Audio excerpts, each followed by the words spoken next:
네, 내일 경찰청장 후보자 인사청문회를 시작으로 7월 임시국회가 본격적인 일정에 돌입합니다.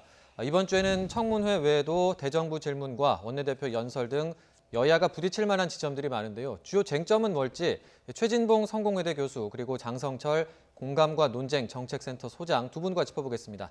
안녕하십니까? 안녕하세요. 지난 16일에 개원식과 함께 이 7월 임시국회 일정도 시작이 됐습니다. 이제 내일부터 본격적인 일정이 시작된다 이렇게 볼 수 있는데요. 그래픽을 보면서 어떤 일정들이 있는지 잠시 좀 살펴보고 오겠습니다. 화면 보여주시죠.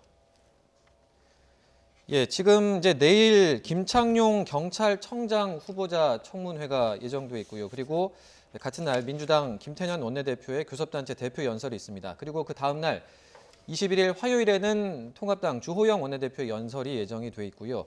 22일부터 24일까지는 또 대정부 질문이 있습니다. 그리고 23일에 이인영 통일부 장관 후보자의 청문회가 예정이 돼 있습니다. 그리고 27일에는 박지원 국정원장 후보자 청문회가 예정이 돼 있습니다. 이렇게 좀 주요 일정들이 쭉 있는데 일단 두 분께서는 저 일정들 중에 좀 어떤 게 좀 가장 눈길을 끌 거다, 좀 주목을 받을 거다 이렇게 전망하십니까? 최 교수님 어떻게 보세요? 일단 인사청문회 건이 중요하게 논란이 될 수 있겠죠. 왜냐하면 인사청문회에 지금 야당 같은 경우에는 송곳 검증을 하겠다고 벼르고 있는 상황이고 또 인사청문회 과정에서 혹시나 낙마가 되는 상황이 되게 되면 정부도 부담이 될 수밖에 없지 않겠습니까? 특히 이인영 통일부 장관 후보자하고 박지원 이제 국정원장 후보자 이 두 분을 타겟으로 해서 아마 야당에서 준비를 많이 하고 계시는 것 같은데 어떤 내용이 나올지 이게 좀 관건이 될 것 같고요. 그다음에 이제 대정부 질문 때 아마 부동산 정책 실패 문제 그리고 야당에서 이제 아마 그렇게 질의를 할 겁니다. 또 박원순 전 시장 관련된 문제 또 이런 문제들이 아마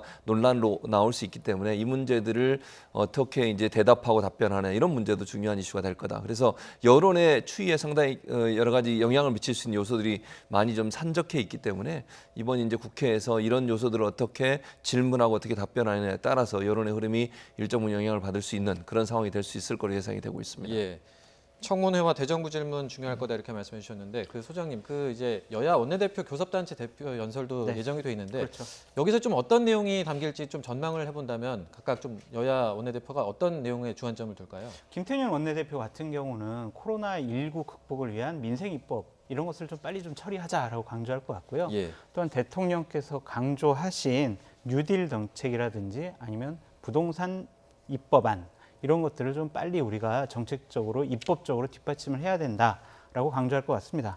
하지만 주호영 원내대표는 아니 부동산 문제는 이거는 지금 정부의 정책이 잘못됐다 이런 걸 많이 공격할 것 같고요. 경제 기조를 바꿔라 이런 것까지 요구할 것 같습니다. 그리고 박원순 전 시장의 성추행 의혹 등 지금 여권의 단체장들이 계속해서 이러한 일에 지금 엮여 있지 않습니까? 도덕성에 대해서 상당히 좀 질타하는 목소리가 많이 나올 것 같습니다. 결국에는요, 다음 주에는 대정부 질문과 청문회가 예정되어 있는데 여권으로서는 상당히 힘든 한 주가 될 것 같다라는 생각이 듭니다. 네, 알겠습니다. 그러니까 이번 주가 굉장히 좀 힘든 여권엔 힘준 한 주가 될 것 같다 이렇게 말씀해 주셨는데요. 일단 당장 내일 일정을 좀 짚어보면 김창룡 경찰청장 후보자 청문회가 이른바 박원순 청문회가 될 거다 이렇게 또 전망하는 목소리가 많더라고요. 그 이유가 뭔가요? 이유는 사실 야당 입장에서는 이번 청문회를 계기로 해서 어쨌든 여론의 흐름을 야당이 유리한 쪽으로 끌고 가려는 어떤 그런 속내가 있지 않나 하는 생각이 듭니다. 그러나 이제 중요한 것은 두 가지. 물론 박원순 전 시장 관련된 질문을 할 수는 있겠죠. 어떻게 수사를 할 거냐, 또 수사의 방향을 어떻게 잡을 거냐 이런 부분을 얘기할 수 있지만 원래 목적은 인사청문회입니다. 그러면 김창룡 후보자에 대한 질문과 검증이 반드시 선행돼야 된다. 저는 그렇게 주장을 하고 싶어요. 그런 부분이 제외된 가운데 그런 부분을 묻는 걸 거의 안 하고 예컨대 박원순 전 시장 관련된 질문만 계속하게 되면 제가 볼 때 역풍을 맞을 가능성도 있어요. 인사청문회 원래 목적 자체는 이분이 정말 그 직책을 감당하는데 그 능력과 어떤 그 실력이나 이런 부분이 있는지 없는지를 확인하는 자리 아니겠습니까? 그래서 그런 부분들이 반드시 선행돼야 되고 그리고 나서 이런 관련된 수사를 어떻게 할 거냐. 예컨대 박원순 전 시장 관련된 피소된 사건에 대한 수사, 그다음에 오거돈 전 시장 관련된 부분도 있을 것이고요. 최숙현 선수 관련된 문제도 논의가 될 거고 이런 부분들에 대해서 논의를 할 텐데 결국 이게 너무 정쟁으로 가는 순간 일정 부분 또 여론이 안 좋은 영향을 미칠 가능성도 있기 때문에 이걸 잘 조절할 필요가 있다. 그래서 질문할 건 질문하고 따질 건 따져야 되지만 너무 이 인사청문회를 정치적 어떤 그 이익을 위한 정정의 수단을 활용하는 모습이 비치는 순간 도리어 야당에게 역풍이 올 수 있다는 점도 명심하셔야 될 거로 생각이 됩니다. 네, 후보자 자질 검증에 좀 주력해야 된다 이런 말씀이셨는데 좀 장 소장님은 내일 어떻게 전망하십니까? 결정적으로 보면은 이제 자질 문제도 검증을 해야지만 또한 도덕성 문제도 검증을 해야 되고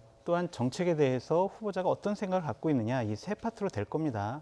결국에는 김창룡 후보자가 문재인 정권 들어서서 상당히 출세를 한 분이에요. 기본적으로 치안감 됐다가 경남청장 됐다가 부산청장 됐다가 이번에 경찰청장까지 되셨거든요. 예. 거의 3년 만에 지금 상당한 정말 파격적인 승진이라고 볼 수가 있는데 네. 이런 부분이 좀 코드 인사가 아니냐 이런 것도 좀 지적받을 수 있을 것 같습니다. 하지만 당면 과제는 검경 수사권 조정 이 부분에 대해서 어떠한 입장을 갖고 있느냐와 박원순 전 시장의 조사와 관련된 그 국가 기밀이 수사 기밀이 유출된 것에 대해서 어떻게 생각하느냐 이 부분 어떻게 조사할 거냐 그런 부분에 대해서도 상당히 예. 논란이 될 것 같습니다. 네.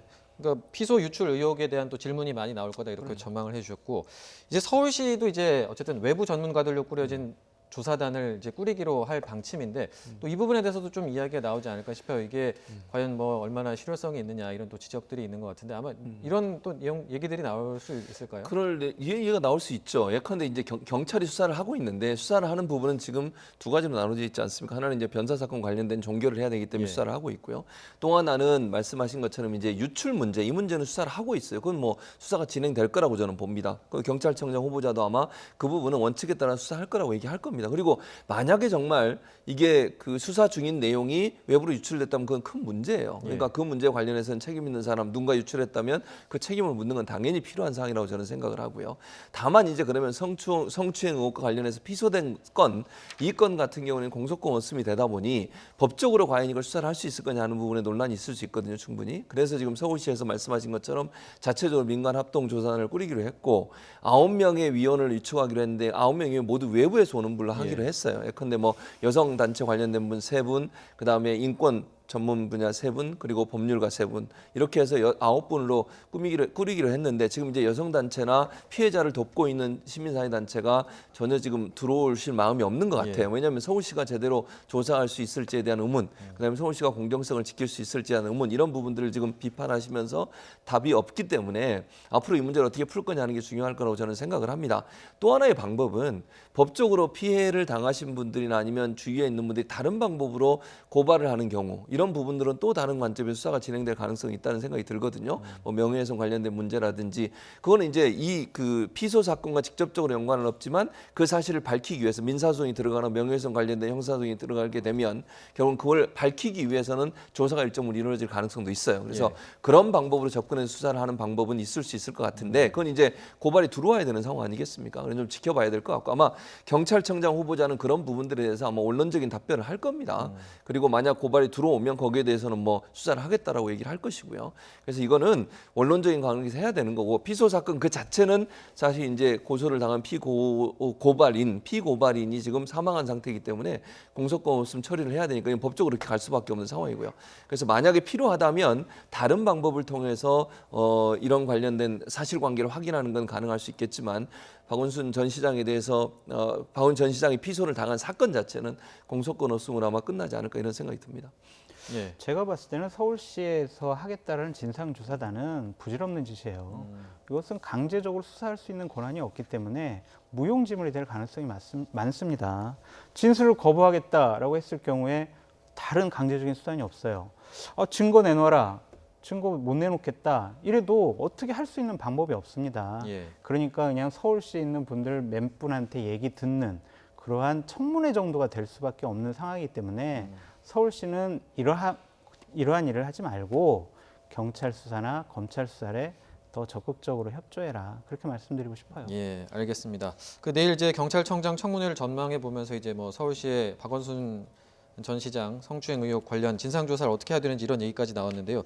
좀 다시 국회 이야기를 다시 좀 해보면 이제 23일에 이인영 통일부 장관 후보자 청문회가 예정이 돼 있는데 그 이인영 장관 후보자 같은 경우에는 좀 지금 여러 좀 의혹들이 또 이제 뭐 보도가 된다든지 나오고 있는데 어떤 것들이 핵심 쟁점인가요? 일단 가장 이제 핵심이 되고 있는 것 중에 하나가 아들 관련된 문제예요. 아들의 병역 문제 관련된 문제가 지금 논란이 되고 있는데 이제 5급 판정을 받아가지고 면제를 받았거든요. 예. 이인영 후보자 아들 같은 경우에. 근데 이인영 후보자 측에서는 2014년도에 처음 신검을 받고 신체 검사를 받고 5급 판정을 받은 이후에 본인은 군대를 가고 싶어서 다시 한번 재검을 했는데 2016년 재검에서 동일한 결과가 나왔다는 거죠.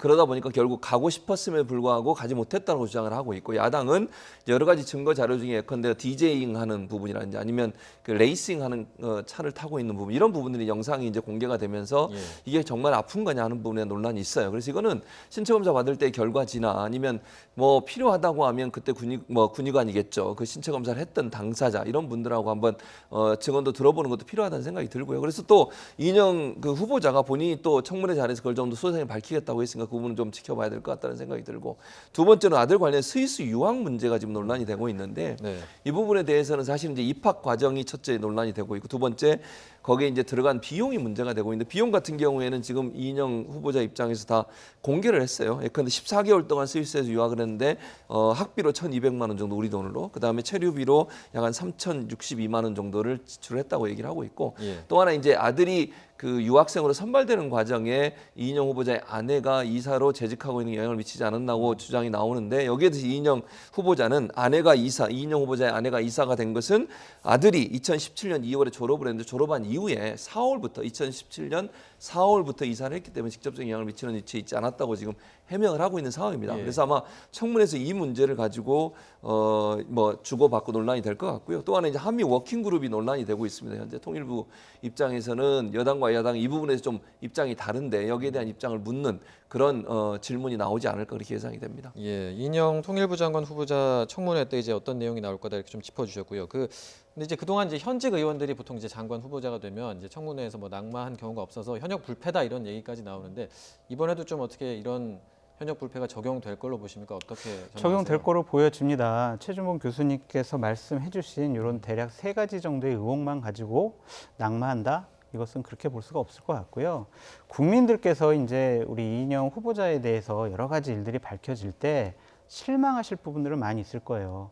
아, 이인영 우리 후보자도 결국에는 아이를 외국으로 유학을 보냈구나. 이인영마저도 아들이 군대를 안 갔구나, 못 갔구나, 이렇게 생각을 할 거예요. 그런 실망스러운 부분에 대해서 이인영 후보자가 얼마나 잘 대처하고 설득하느냐가 문제일 것 같고, 저는 기본적으로 어쨌든 통일부 장관이니까 북한 문제를 어떻게 풀어갈 것이냐가 가장 중요한 쟁점이 될 것 같아요. 예. 근데 중요한 얘기를 했어요. 먹는 것, 아픈 것, 보고 싶은 것은 대북 제재 없이 우리가 할 수 있는 것은 발굴해 나가겠다라고 했거든요. 그러니까 먹는 것은 식량 문제예요. 아픈 것은 보건협력 문제고, 그 다음에 보고 싶은 것은 이산가족 상봉인데, 이러한 것을 국제협조체제 없이 우리 스스로 독자적으로 북한과 같이 해나간다라고 했을 때 미국과 유엔은 어떻게 볼 것이냐, 이 부분을 잘 처리해야 된다고 보여집니다. 예. 그리고 저는 이인영 후보자가 이랬으면 좋겠어요. 정말 북한을 설득했으면 좋겠어요.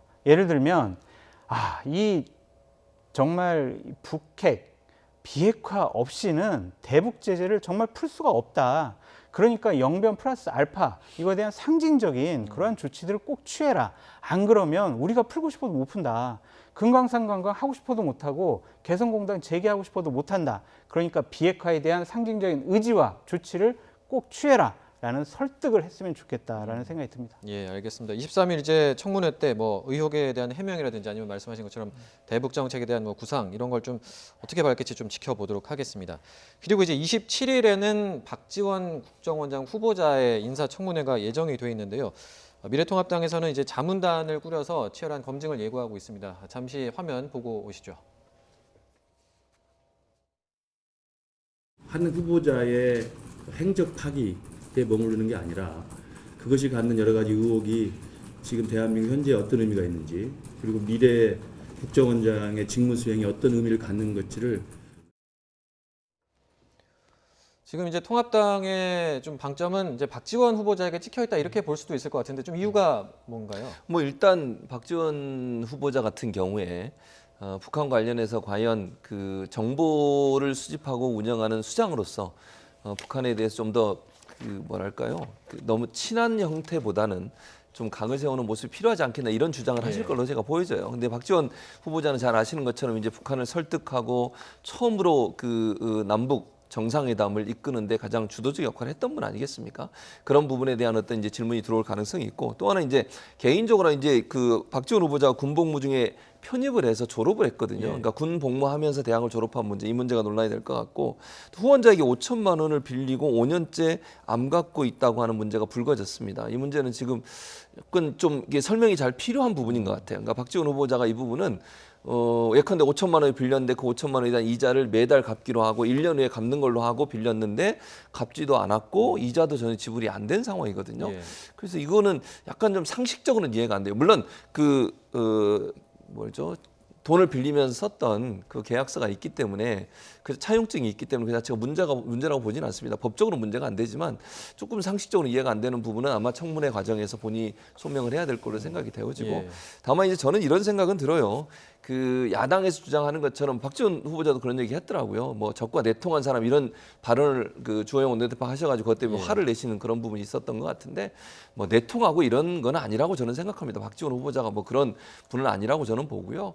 그 국정원이 물론 그 대북 관련된 정보를 수집하고 가장 고급 정보들을 운영하고 그다음에 관리하는 입장이 가지고 있지만 그 업무 자체가 사실은 국정원에 있는 많은 내부에 있는 많은 분들이 그분의 전문가성을 갖고 있고 박지원 후보자 같은 경우도 어쨌든 대북 문제에 관심이 많기 때문에 제가 볼 때는 국가를 위해서 일하는 분이지 그게 뭐 북한을 위해서 일할 분은 아니잖아요. 저는 그렇게 보이지 않기 때문에 이 부분에 대해서는 아마 뭐 논란이 될 수는 있겠지만 크게 문제가 될 거라고 보지는 않고요. 제가 볼 때는 개인적인 이런 문제들이 도리 어찌 보면 더 부각되는 그런 청문회가 되지 않을까 이런 생각이 듭니다. 그 박지원 후보자 같은 경우에는 과거 뭐 인사청문회 때는 보통 주로 이제 소위 말하는 공격수로 좀 이름이 유명하신 분인데 이번에 이제 입장이 바뀌었잖아요. 과연 얼마나 수비를 좀 잘해내실지 좀 궁금한데 좀 어떻게 전망하십니까? 입장이 정해진 것 같아요. 그냥 죄송합니다. 잘못했습니다. 제가 과거에 저를 좀 더 단련시켰어야 되는데 좀 그 점이 부족했습니다라고 얘기할 것 같습니다. 그러니까 저자세할 것 같고요.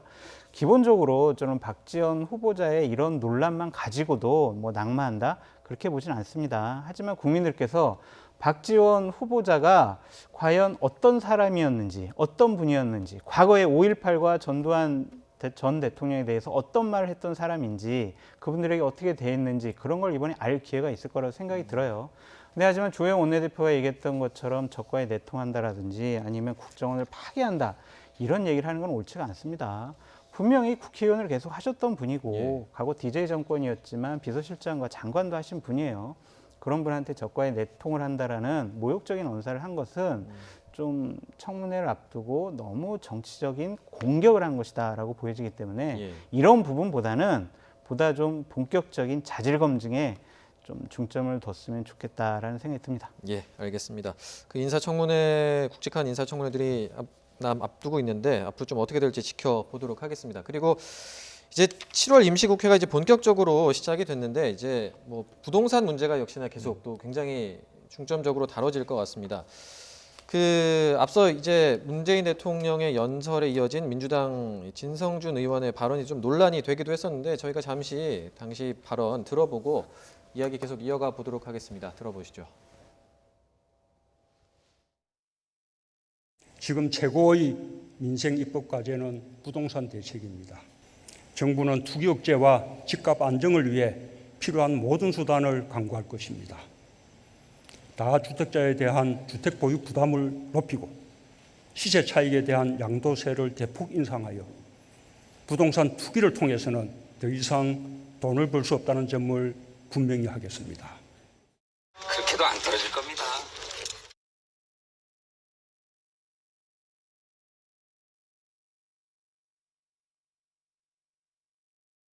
그러니까 국가 경제를 우려할 정도로 그렇게 집값이 떨어지지 않을 거다. 그러니까 과장되게 집값 하락 공포를 조장하지 말라는 취지로 그렇게 해도 집값 안 떨어질 겁니다. 이렇게 얘기를 했고. 진성준 의원이 이제 방송사 토론회에 나와서 이제 토론회가 끝날 무렵에 이제 한 말이 발언이 이제 논란이 됐다가 그리고 마지막에는 이제 진성준 의원의 해명까지 들어보셨는데요. 이게 근데 좀 뭐 논란이 됐었죠. 좀 어떻게 보셨어요? 일단 저 해명 자체는 맞는 것 같아요. 그러니까 무슨 말이냐면 김연아 그 당시 위원이 그렇게 물어본 거잖아요. 집값이 갑자기 떨어지면 경제가 어려워진다라고 문제를 제기했어요. 예. 거기에 답변을 하면서 그렇게 급하게 떨어지지 않을 겁니다. 근데 급하게란 말을 빼고 그냥 집값이 떨어지지 않습니다. 이렇게 얘기를 해버린 거예요. 그러니까 맥락을 보면 사실 김연아 위원이 얘기했던 내용에 답변을 하다 보니까 그 말에 반박하는 차원에서 얘기하는 것이 집값이 떨어지지 않을 거다 이렇게 얘기를 한 건데 그게 마치 이제 그냥 그 대목만 딱 놓고 보면 집값 안 떨어집니다 이렇게 얘기가 돼버린 거거든요. 근데 진성준 의원이 해명한 것처럼 저는 그런 의도라고 생각을 해요. 집값이 떨어지긴 떨어지는데 그게 확 그냥 한꺼번에 많이 떨어지진 않습니다. 이런 의도로 얘기한 것 같아요. 왜냐하면 집값이 갑자기 하락을 하게 되면 경제에 큰 부담이 될 수밖에 없는 거잖아요. 김연아 위원도 아마 그 부분을 지적한 것 같고 제가 볼 때는 그러니까 김연아 의원의 말은 집값이 갑자기 하락하게 되면 그 집값에 대한 하락이 경제에 미치는 그런 공포, 영향 이런 부분들을 걱정해서 질문을 던진 것이고 거기에 답변하는 과정에 진성준 의원은 그렇게 급하게 떨어지지는 않습니다라고 답변을 했는데 그게 집값이 떨어지지 않을 겁니다라고 얘기하는 말로 그냥 한마디로 정리가 되고 끝나버리다 보니까 그게 이제 추가 해명이 안 된 거죠. 나중에 이제 해명을 하게 된 거죠. 그러다 보니 이제 그게 논란이 되고 있는데 저는 그렇게 생각해요. 진성준 의원의 의도는 집값은 떨어지긴 떨어지는데 우려할 만큼 그렇게 급격하게 떨어지는 수준은 아닐 거라고 아마 얘기를 한 걸로 저는 보여지고요. 그 맥락도 그 당시의 대화의 내용을 보면 그렇게 이해될 수 있는 부분이다 이렇게 생각합니다. 저는 좀 그렇게 생각하지 않는 게 기본적으로 만약 김연아 의원에 대한 반박 차원이었으면은 아유 그렇게 확 떨어지지 않을 거예요 라고 얘기를 했어야 돼요. 근데 정확한 워딩이요. 그렇게 해도 집값 안 떨어집니다라고 돼 있어요. 집값 안 떨어집니다. 그러니까 대통령께서 저렇게 부동산 문제에 대해서 중점을 들여서 집값 하락을 유도해도 결국엔 집값 안 떨어진다라는 의미로 읽혀질 수밖에 없고요.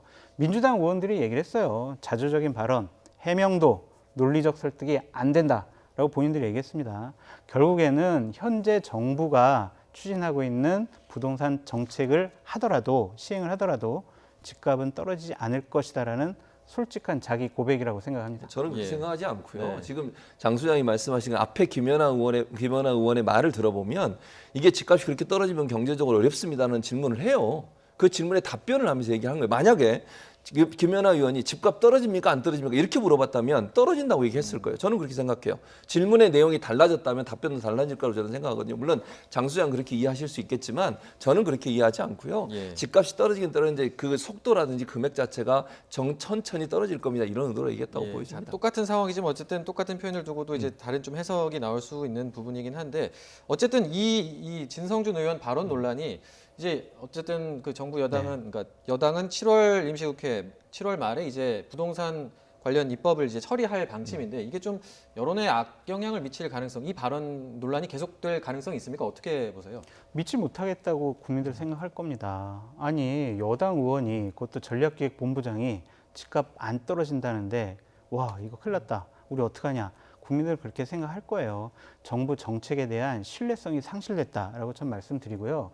저는 이 부분을 지적하고 싶어요. 고집과 신념만으로, 구호만으로, 다짐만으로 집값 잡을 수가 없습니다. 징벌적 규제만으로 집값 잡을 수가 없습니다. 지난 2017년도 이후에 지금까지 집값이 안 잡혔잖아요. 세금을 올리고 규제 일변도, 보유세 높이고 양도세 높이고 해봤자 집값 안 잡히잖아요. 그러면은 정책을 전환해야죠. 안 그러면 다른 오해 받을 수 있습니다. 이분들은 집값을 잡으려고 하는 게 아니라 보유세랑 양도세를 올려가지고 세금을 더 거들려는 거야. 그런 오해를 받을 수가 있어요. 그렇기 때문에 이 부분에 대해서는 정책적인 전환이 필요하다는 생각이 들고요. 저는 지금 집값이 부동산 가격이 집값이 계속 오르고 있는 상황에서 정부가 내놓은 정책들을 보면 준비가 안 된 무능력한 정부가 아니냐라는 생각도 들어요. 왜냐하면 내놓은 것들을 봐보세요. 그린벨트 해제하겠다. 아니면은 군사시설에 우리 좀 아파트 짓겠다. 아니면 고밀도를 좀 개발하겠다. 이런 식이거든요. 과연 이게 준비된 정부입니까? 저는 말씀드려요. 재건축, 재개발 이거 좀 더 규제를 푸시고 용적률 상향 조정하시고 그렇게 해서 공급을 늘려서 집값을 좀 잡는 방법을 좀 생각해 보시라라고 건의드립니다. 예, 부동산 정책을 두고 워낙 이제 말들이 많이 나오고 있는데 이 질문도 좀 드릴게요. 이제 최근에 뭐 앞서 진성준 의원 발언으로도 봤습니다만 그러니까 여당이나 정부에서 나오는 발언 자체가 굉장히 좀 시장에도 영향을 미칠 수 있는 그런 무게감이 있기 때문에 굉장히 좀 관심을 받고 있는데 이제 뭐 정세균 총리 같은 경우는 그린벨트 해제는 굉장히 신중히 검토를 해야 된다 이렇게 얘기를 했고 추미애 법무부 장관은 또 그린벨트를 풀면 안 된다. 이게 전국에 돈이 몰리는 투기판이 될 거다 이런 얘기를 했습니다. 그리고 이재명 경기지사 같은 경우에는 뭐 평생 한 채 가지고 살아보겠다는데 집값 올랐다고 마구 세금 때리면 안 된다. 그러니까 1주택자 세부담 강화를 좀 비판하는 취지로 이야기를 했거든요. 예. 근데 이제 이분들이 부동산 정책과 직접적으로 연관된 분은 아니라는 점에서 과연 이분들의 발언이 적절했느냐 또 이런 비판도 나오는 것 같습니다. 이 부분은 어떻게 보십니까? 그건 그렇게 볼 수도 있겠죠. 왜냐하면 이분들이 갖고 있는 정치적 어떤 역할이라든지 무게감으로 보면 뭐 다른 이유가 있지 않냐 이런 얘기를 할 수 있어요, 충분히. 예. 근데 이제 우리도 예를 들면 말이죠. 장 소장이나 저나 여기 나와서 부동산 정책에 대해서 얘기하고 의견을 제기하잖아요. 예. 저는 충분히 의견을 낼 수 있다고 봐요. 왜냐하면 이게 결국은 정부에서 여러 가지 정책을 내고 국토부 장관이 물론 주무 장관이 돼서 정책을 내지만 그게 놓칠 수 있는 부분이 충분히 있거든요. 야당이 주장하는 내용도 있을 것이고 또 전문가는 아니더라도 일반 시민들이 느끼는 부분들을 대신 얘기해주는 정치인도 있어야 한다고 저는 보거든요. 예. 그린벨트 문제도 그래요. 이게 단순히 그냥 뭐 없으니까 풀어서 집이라도 빨리 짓자 이렇게 되는 것과 그린벨트가 갖고 있는 여러 가지 역사성 또 사회적 중요성 이런 부분도 또 우리가 생각해 봐야 되는 거 아니겠습니까? 우리 후속 세대가 지켜야 되는 그것을 우리가 이미 미리 갖다 쓰는 그런 부작용도 생길 수 있는 것이고 예. 또 그린벨트 얘기하니까 당장 지금 몇몇 지역에서는 땅값이 올라가고 있어요. 그러니까 이런 일관되지 않은 정책의 발표 자체가 사실은 논란을 불러일으킬 수 있거든요. 그게 독단적으로 어느 한 부서에서만 집중해서 뭘 하다 보면 결국 그런 문제가 발생할 수 있으니까 저는 여러 사람들이 얘기하는 부분들을 귀담아 들어서 물론 그 모든 걸 다 받아들일 필요는 없어요. 그러나 고려하고 또는 한번 검토해볼 필요는 저는 있다고 생각이 들거든요. 그래서 뭐 야당에서 얘기하는 것이든 또 다른 분들이 얘기하는 것들도 국토부가 좀 자세히 살펴보고 면밀하게 살펴봐서 필요한 부분이라면 도용할 수 있는 또 받아들일 수 있는 부분에 열린 마음도 반드시 필요하다.